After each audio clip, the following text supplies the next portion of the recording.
കായാമ്പൂ കണ്ണിൽ വിടരും.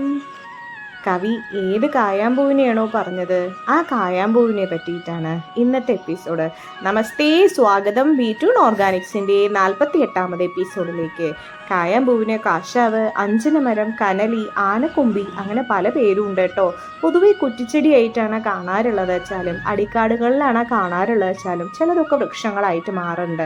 കായിൽ നിന്നാണ് പൊതുവെ തൈ ഉണ്ടാക്കാറ്. ശീതവീര്യത്തിലുള്ളതാണ് ഈ ചെടി. പല വിധത്തിലുള്ള പൂക്കളുണ്ട് കേട്ടോ, പല നിറത്തിലുള്ള പൂക്കളുണ്ട്. ഇതിൽ നമ്മൾ നീലാരുണ വർണ്ണത്തിലുള്ള പൂക്കളാണ് കാണുന്നത്. ഉപയോഗമായിട്ടുള്ള ഭാഗങ്ങൾ എന്ന് പറയുന്നത് വേര്, ഇല, കായ്കൾ അതൊക്കെ ഔഷധമായിട്ട് ഉപയോഗിക്കുന്നുണ്ട്. ഇലയ്ക്കൊരു മധുരരസമാണ്.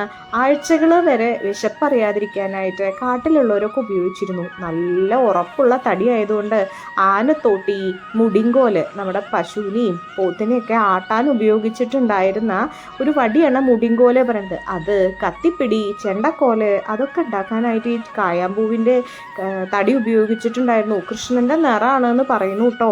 മണ്ണിൽ അലുമിനിയത്തിൻ്റെ അംശമുള്ള ഭാഗത്തിലാണ് ഇത് വളരാറ് സാധാരണ.